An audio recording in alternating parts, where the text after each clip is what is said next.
अगले दिन सुबह 7 बजे सुबह सुबह जल्द ही अर्जुन ऑफिस जा पहुंचा। उस वक्त ऑफिस में कोई भी नहीं था, ना ही कोई ऑफिस स्टाफ और ना ही कोई एम्प्लॉय। राघव इस वक्त अर्जुन के साथ उसे लिफ्ट में ही था। अर्जुन ने राघव को जल्दी आने के लिए कह दिया था। जल्दी आने के चक्कर में राघव अपनी नींद पूरी नहीं कर पाया, इसलिए वे लिफ्ट में एक कोने में खड़े होकर अपनी नींद पूरी कर रहा था। राघव की इस एक्शन से बेखबर अर्जुन अपनी मीटिंग की बातें और कल हुए हादसे के बारे में उसे बता रहा था, लेकिन राघव की तरफ से उसे कोई जवाब नहीं मिल रहा था।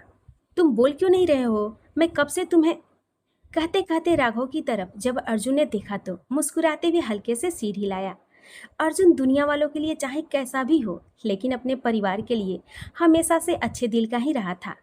अब उस परिवार का हिस्सा राघव भी था। राघव का किरदार अर्जुन की लाइफ में बिल्कुल एक दोस्त की तरह था, जिसके साथ अर्जुन अपने दिल की काफ़ी बातें इसलिए भी शेयर कर लेता था। राघव कंपनी में उसका दोस्त नहीं बल्कि एम्प्लॉय था। इस रिश्ते को उन दोनों ने बखूबी संभाल के रखा हुआ था, लेकिन कंपनी से बाहर निकलते ही ये रिश्ता फिर से बॉस एम्प्लॉय से अलग एक दोस्ती का बन जाता था। बाहर निकलते ही अर्जुन राघव पर नहीं बल्कि राघव अर्जुन पर भारी पड़ने लगता था। लिफ्ट 45 फ्लोर पर आकर रुकी। अर्जुन ने धीरे से राघव के शोल्डर को टैप किया और बोला, जाग जाओ, हमारा फ्लोर आ गया है।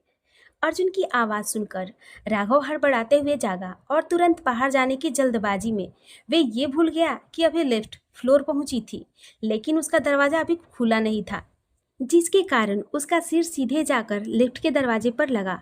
हे भगवान! कहते हुए राघव ने फोरहेड पर अपना हाथ रख लिया।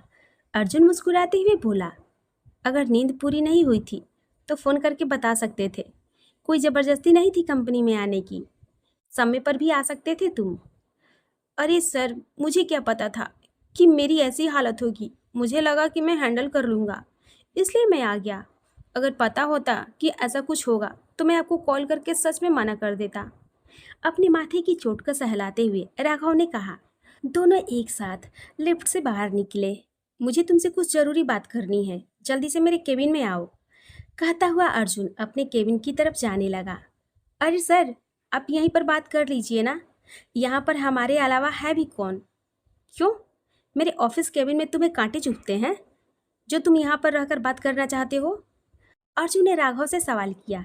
राघव ने काफ़ी पोलाइट होकर अर्जुन को दांत दिखाते हुए उसके सवाल का जवाब देते हुए कहा, क्या बात कर रहे हैं सर? आपके केबिन में कांटे तो तब होंगे ना जब वहाँ पर फूल होंगे, पर वहाँ पर जब फूलों का बगीचा ही नहीं है तो कांटों की बौछार कहाँ से होगी? क्या? आंख दिखाते हुए अर्जुन राघव की तरफ देखने लगा। राघव ने तुरंत बात को पलटते हुए कहा, मेरा मतलब सर, आप यहाँ पर कह सकते हैं बेफिक्र होकर। अभी इस समय और इस फ्लोर पर हम दोनों ही हैं। यहाँ पर आपके, मेरे और मिस शिवांगी के अलावा और कोई आ भी नहीं सकता। इतना कहकर राघव ने अपनी वॉच में टाइम देखा और फिर से अपनी बात कंटिन्यू करते हुए कहा, अभी बहुत टाइम है। मिस शिवांगी जब तक आएंगी तब तक हमारी बात भी कंप्लीट हो जाएगी, इसलिए आप बेफिक्र होकर यहाँ पर कह सकते हैं, ताकि मैं आपके ऑर्डर को यहीं से फॉलो करना शुरू कर दूँ। क्यों इतना मेहनत करवा रहे हैं सर?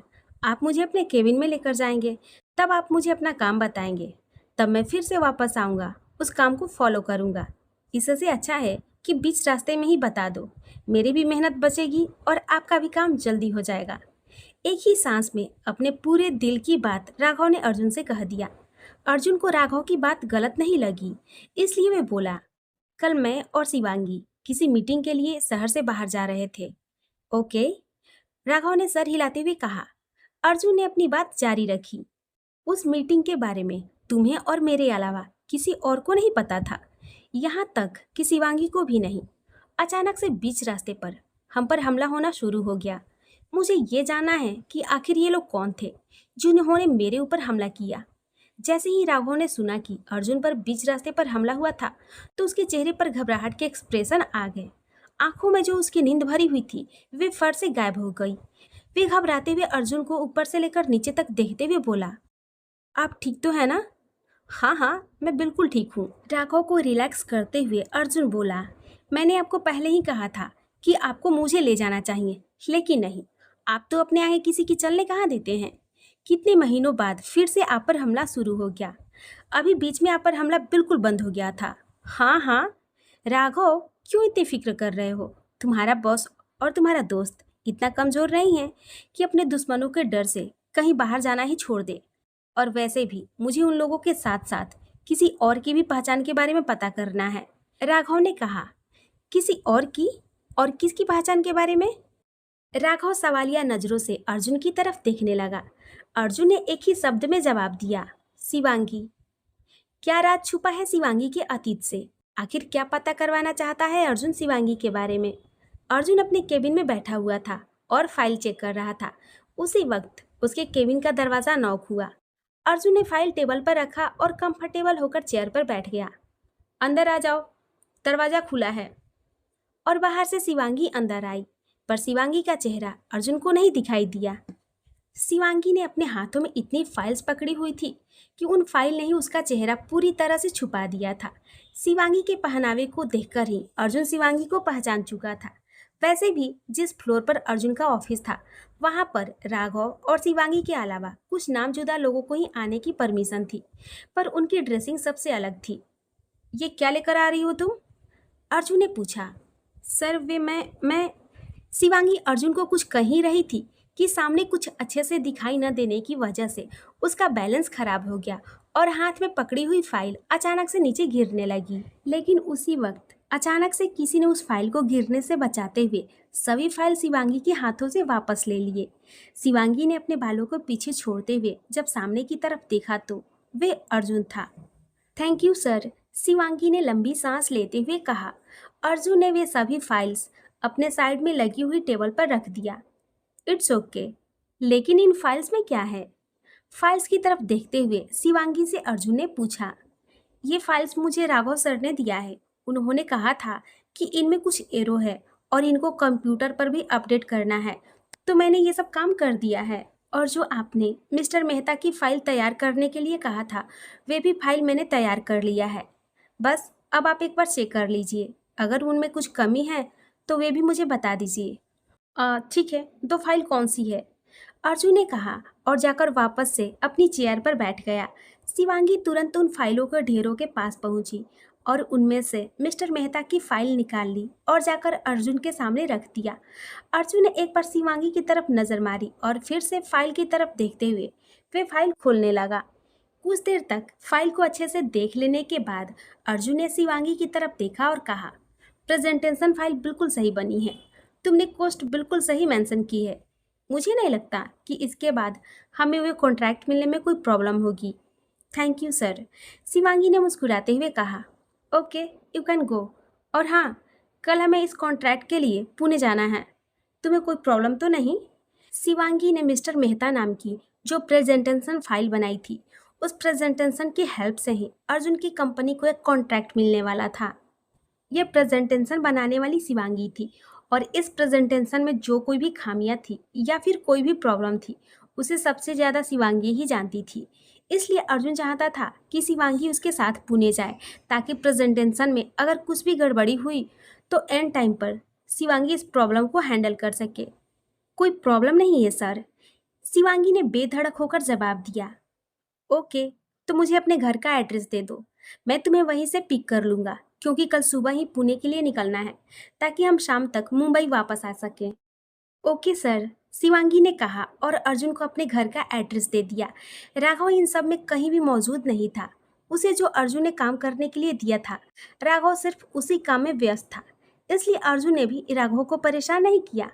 हमले के पीछे जो कोई भी था, अर्जुन उन लोगों का जल्दी से जल्दी पता करना चाहता था, ताकि आगे से उसे उन लोगों से कोई प्रॉब्लम ना हो। आज का पूरा दिन ऑफिस में काम करते करते शिवांगी का कैसे गुजर गया, शिवांगी को इस बात का एहसास तक नहीं हुआ।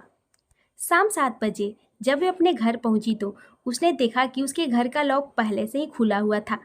उसे देखकर वे काफ़ी ज़्यादा घबरा गई और वे धीरे धीरे अपने कदम लेते हुए अपने घर के दरवाजे तक पहुंची और घर का दरवाज़ा हल्का सा खोलकर अंदर की तरफ देखने लगी। अंदर दो लड़कियां अपने चेहरे को दुपट्टे से कवर करके बैठी हुई थी और उनके हाथ में पीलो थे, जो वे एक दूसरे को मार रही थी। उन लोगों की इस तरह की बचकानी पीलो फाइट देखकर शिवांगी को बिल्कुल भी वक्त नहीं लगा कि अंदर जो लड़कियां थी वे कौन है। शिवांगी ने अगले ही पल पूरी तरह दरवाजा खोल दिया और चिल्लाते हुए अंदर आई। ये कौन सा तरीका है? मेरे घर के अंदर आने का? कम से कम आने से पहले मुझे इन्फॉर्म तो कर देती। जब उन लोगों के कान में अचानक से शिवांगी की आवाज़ आई तो उन दोनों ने अपने हाथ में पकड़ा हुआ पिलो साइड में रखा और चेहरे से नकाब हटाते हुए मुस्कुराते हुए शिवांगी की तरफ देखने लगी। अरे यार, हम लोगों ने सोचा कि तुझे जाकर सरप्राइज दिया जाए। वैसे भी तू कंपनी से थक कर आएगी, इसलिए हम तुझे बिना बताए आ गए। हाँ, रागिनी सही कह रही है। मैंने भी यही सोचा, इसीलिए तुझे कॉल नहीं किया, नैना ने कहा। बाय द वे, तुम लोगों के पास मेरे घर की चाबी कैसे आई? रागिनी और नैना से शिवांगी ने पूछा। अरे यार, तूने ही तो खुद दिया था, भूल गई क्या? उस दिन कहा था कि अगर मैं घर पर ना रहूं और तुम लोगों को किसी मीटिंग की वजह से इस तरफ आना हो तो मेरे घर आकर रुक सकती हो। इस वक्त इसलिए आ गए क्योंकि कल संडे है और हम तीनों ने कल शॉपिंग करने का प्लान बनाया था और साथ ही साथ घूमने का भी। क्या तू ये भी भूल गई? रागिनी ने कहा। शिवांगी रागिनी और नैना के प्लान के बारे में सुनकर पूरी तरह से शॉक्ड रह गई। वे तो इस बारे में भूल ही चुकी थी कि उसने ही रागिनी और नैना के साथ मिलकर संडे कैसे बिताना है इसके बारे में प्लान किया था। लेकिन अब उसे कंपनी की काम की वजह से पुणे जाना था। ये सोचकर उदास भरी नज़रों के साथ उसने रागिनी और नैना की तरफ देखा। रागिनी और नैना जिसके चेहरे पर बड़ी सी स्माइल छाई हुई थी, अचानक से शिवांगी के चेहरे पर टेंशन देखकर वे स्माइल हवा हो गई। क्या हुआ? तेरे चेहरे पर जो खुशी थी वे हम लोगों को दिखाई क्यों नहीं दे रही? नैना ने कहा। हाँ, क्या हुआ? कहीं ऑफिस में कुछ? रागिनी की बात पूरी होने से पहले ही शिवांगी ने कहा। नहीं, ऑफिस में कुछ नहीं हुआ। एक्चुअली बात यह है कि कल हमारे प्लान के बारे में जो भी मैंने हम लोगों ने जो सोचा था वे मैं पूरी तरह से भूल गई। हाँ, तो कोई बात नहीं ना, इसमें सैड होने वाली क्या बात है? हम लोगों ने याद दिला दिया ना, तो फिर चेहरे पर मुस्कान गायब करने वाली क्या बात है? पुणे जाना है। जैसे ही शब्द नैना और रागिनी के कानों में पड़ी, वे किचन में जाने से पहले ही रुक गई। दोनों ने एक दूसरे की चेहरे की तरफ देखा और फिर शिवांगी की तरफ देखने के लिए वापस मुड़ी। क्या कहा तुमने? तुम पुणे जा रही हो? दोनों एक साथ बोली। हाँ, वे कंपनी का कुछ काम है, इसलिए मुझे पुणे जाना पड़ रहा है। क्या वे काम तेरे बिना नहीं हो सकता क्या? तेरा जाना जरूरी है। रोनी सूरत बनाकर नैना बोली। अगर मेरा जाना जरूरी नहीं होता तो फिर भला मैं जाती ही क्यों? शिवांगी ने कहा। यह कौन सा इमोशनल अत्याचार है? नैना खुद में ही बड़बड़ाई। रागिनी चुपचाप शिवांगी की तरफ देख रही थी और शिवांगी के बोले हुए शब्दों को अच्छे से सुन रही थी। अब जब नैना के सारे सवाल पूरे हो गए तो वे शिवांगी के पास आई और उसके शोल्डर पर हाथ रखते हुए बोली। कोई बात नहीं, तुम जाओ। जो कुछ हम कल करने वाले थे वे अगले संडे को कर लेंगे, बल्कि इससे 2 गुना कर लेंगे। इतना कहकर रागिनी ने शिवांगी के शोल्डर से अपना हाथ हटाया और 2 कदम पीछे हो लिए। रागिनी फिल्मी तरीके से बोली।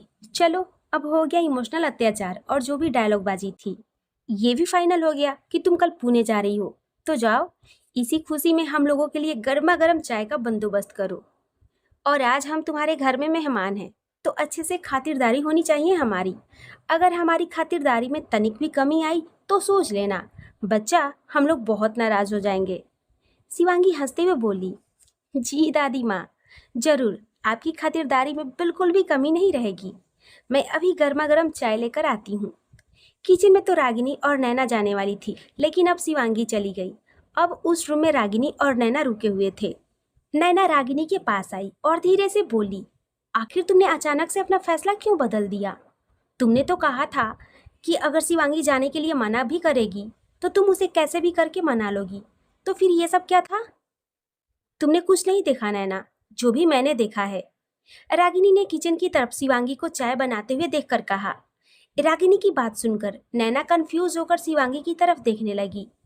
कुछ देर तक उसे इस तरह से देखने के बाद जब उसे कुछ समझ नहीं आया तो उसने फिर से रागिनी की ओर देखा और चेहरे पर नकली स्माइल लाते हुए उसने सवाल किया। अरे यार, ये पहेलियों में बात मत किया कर, तुझे पता है ना मुझे पहेलियाँ बिल्कुल भी पसंद नहीं। इसलिए ये पहेलियाँ और गोल गोल बातें करने से अच्छा है कि मुझे डायरेक्ट और साफ साफ शब्दों में समझा दिया कर। नैना के सर पर हल्की सी चपेट मारते हुए रागिनी बोली। अरे बेवकूफ लड़की, तूने आज अच्छे से शिवांगी को देखा नहीं? देखा नहीं? क्या नहीं देखा मैंने ऐसा जो तेरी आंखों ने देख लिया और मेरी आंखों ने नहीं देखा? नैना ने फिर से शिवांगी की तरफ देखा, लेकिन उसे फिर से कुछ दिखाई नहीं दिया। वे शिवांगी को ऊपर से नीचे तक देखने लगी, ताकि उसे एहसास हो कि आखिर उसने ऐसा कौन सा पहलू मिस कर दिया है जो पहलू रागिनी को दिखाई दे रहा है। जब नैना को कुछ अलग नहीं दिखाई दिया तो वे परेशान होते हुए बोली, अगर तूने फिर से ये गोल गोल बातें करनी शुरू की ना, तो मैं डायरेक्ट जाकर शिवांगी से ही पूछ लूंगी कि आखिर उसमें ऐसा कौन सा बदलाव आया है जो मुझे नहीं दिखाई दे रहा है। उसके चेहरे पर छाई हुई मुस्कान अचानक से रागिनी बोली। रागिनी की बात सुनकर नैना ने शिवांगी की तरफ देखा। शिवांगी जो अकेले में ही मुस्कुराए जा रही थी और चाय बना रही थी, अब जाकर नैना को भी एहसास हुआ कि सच में आज शिवांगी में कुछ तो अलग था। अरे हाँ, ये लड़की स्माइल कर रही है, पर इसमें अलग क्या है? वे तो हमेशा से स्माइल करती है। नैना की बात सुनकर रागिनी को गुस्सा आने लगा था। उसे समझ नहीं आ रहा था कि नैना उन्हीं की सहेली है ना। पल भर के लिए तो रागिनी को लगा था कि नैना उसकी बात समझ गई है, लेकिन उसके बचकाने से जवाब को सुनकर उसका गुस्सा तो सातवें आसमान पर जा पहुंचा था। उसने दांत पीसते हुए कहा, तू सच में हमारी ही दोस्त है या फिर रास्ते में कहीं बदल गई थी तू? मेरा मतलब हमारी नैना ही है ना, या फिर उसकी जगह कोई डबल रोल आ गया है? कैसी बातें कर रही है? पागल हो गई है क्या? मैं नैना ही हूँ, कुछ डबल रोल नहीं है। आपकी दोस्त और ओरिजिनल नैना। आंख दिखाते हुए नैना ने रागिनी से कहा, रागिनी बताना क्या कहना चाहती है? तुझे तो पता है ना कि तेरी इस दोस्त को अगर इतने ही मीनिंग और मतलब पता होते तो क्यों ना टॉप कर लेती कॉलेज में।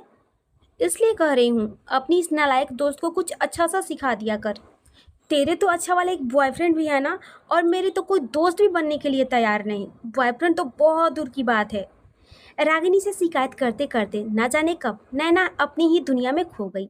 रागिनी ने धीरे से उसके कंधे को हिलाते हुए कहा, मेरे कहने का मतलब है कि हमारी दोस्त आसानी से किसी पर विश्वास नहीं करती, और उसके चेहरे पर जो मुस्कान है वे विश्वास का दीपक है। रागिनी की बात सुनकर नैना फिर से कंफ्यूज हो गई। काफी मासूमियत से उसने पूछा, अब ये दीपक और विश्वास कौन है? रागिनी को इतना गुस्सा आ रहा था कि वे नैना को मतलब समझाने की बजाय क्यों न उसे मारना ही शुरू कर दे। कम से कम उसका दिमाग तो अच्छे से चलने लगेगा। वे गुस्से से अपने दांत पीस रही थी, लेकिन कुछ कह नहीं पा रही थी।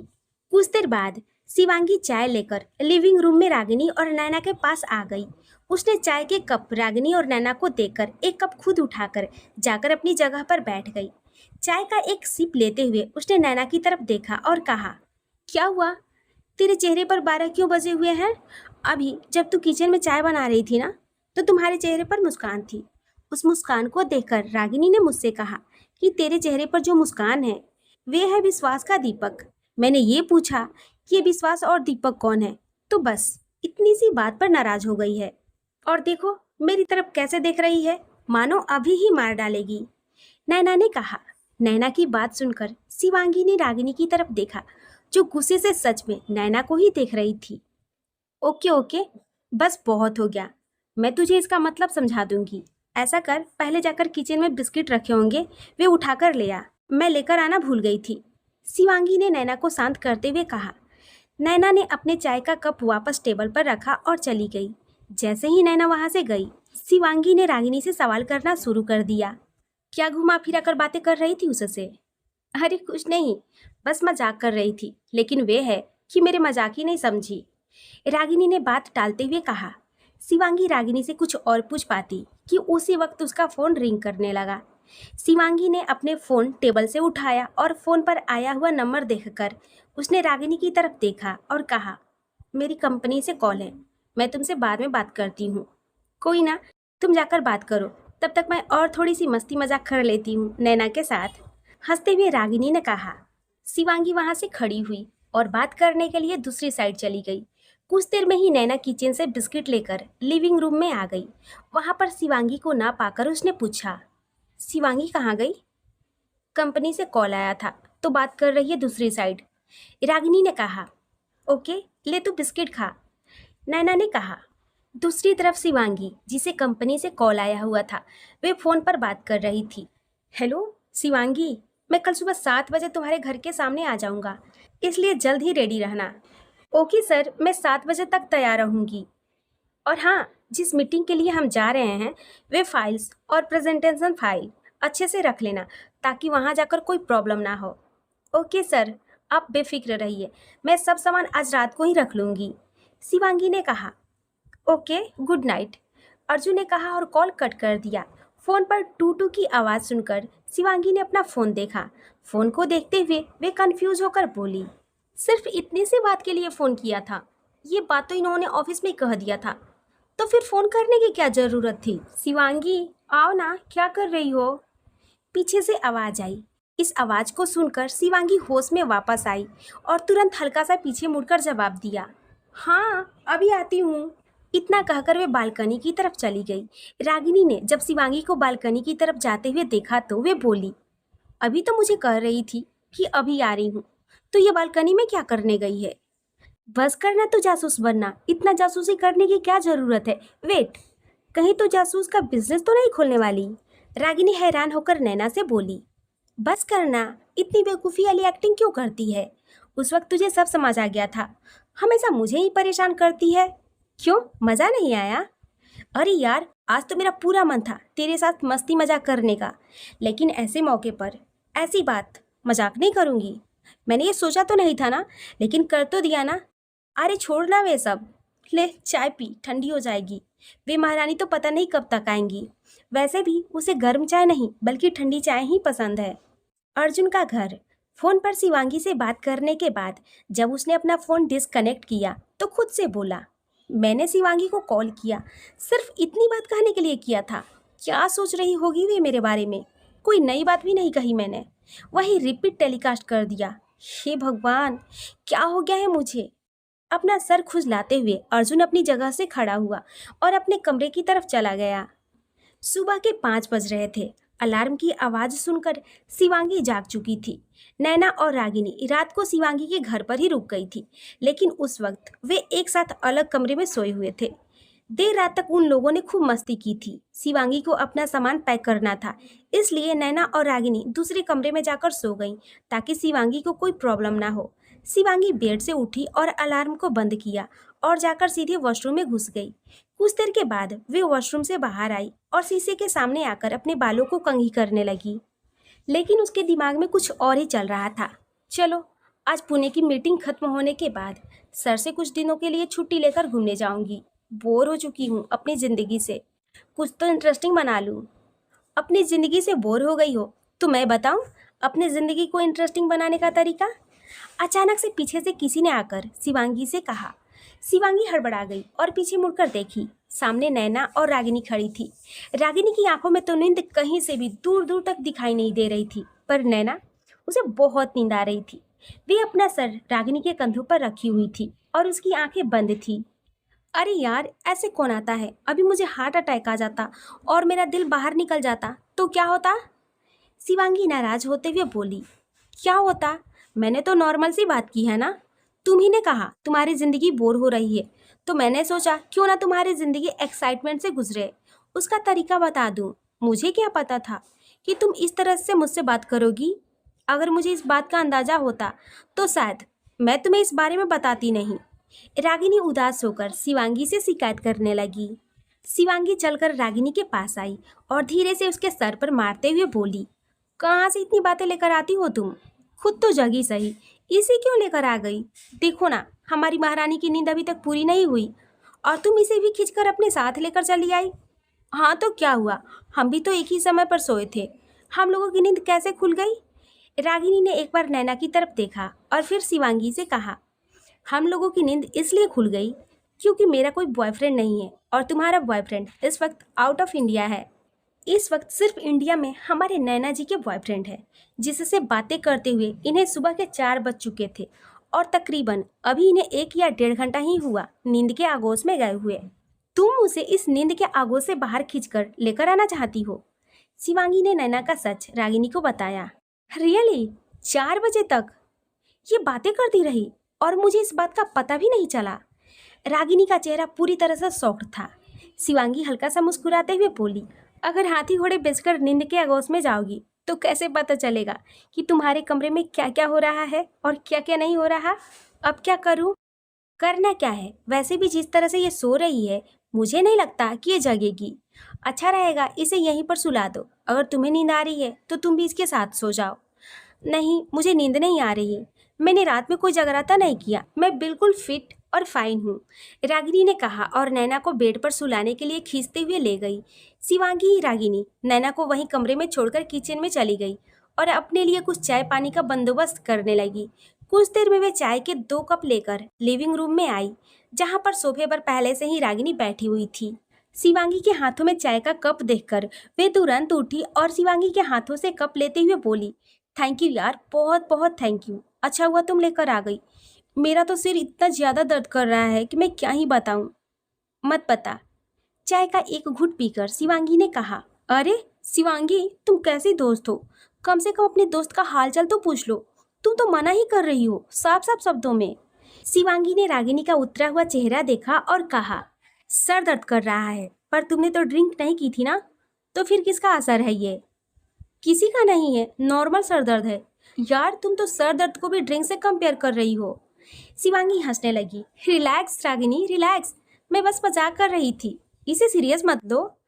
अरे यार, यहाँ तो पहले से बैंड बजी हुई है और तुम मुझसे ही मजाक कर रही हो। इस लिविंग रूम में तुम्हारे अलावा कोई और नजर आ रहा है जिसके साथ मैं मजाक करूं? अगर आ रहा है तो मुझे बता दो, मैं उसके साथ मजाक करना शुरू कर देती हूँ। शिवांगी ने लिविंग रूम में चारों तरफ नजर घुमाते हुए कहा। शिवी, उदास होकर धीरे से रागिनी ने शिवांगी का नाम पुकारा। ओके, अब कोई मजाक नहीं, सिर्फ काम की बात। बताओ क्या बात हो गई, किस बात की चिंता कर रही हो? शिवांगी ने शांत और सीरियस होकर पूछा। आज सुबह 8 बजे मम्मी पापा यहाँ आ रहे हैं और मैंने उन्हें तुम्हारे घर का ही एड्रेस दे दिया है। हाँ तो फिर क्या हुआ इसमें? शिवांगी ने बहुत ही नॉर्मल होकर कहा। शिवांगी, ये कोई नॉर्मल बात नहीं बल्कि धमकाने वाली यही बात है। शिवांगी रागिनी की तरफ सवालिया नजरों से देखने लगी। उसे समझ नहीं आया कि रागिनी क्या कह रही है। मैंने मम्मी से झूठ बोला है, रागिनी ने अगले ही पल कहा। झूठ? चिल्लाते हुए शिवांगी अपनी जगह से खड़ी हो गई। चाय का कप तुरंत रागिनी ने वापस से टेबल पर रखा और शिवांगी को कंधे से पकड़कर उसे वापस से सोफे पर बैठा दिया और बोली, शिवांगी मेरी बात तो सुन लो पूरी, फिर उसके बाद एक साथ रिएक्ट करना। मैं बिल्कुल नहीं रोकूंगी, बल्कि तुम्हारे रिएक्शन को अच्छे से नोट करूंगी, पर इस वक्त पूरी बात तो सुन लो, वे जरूरी है।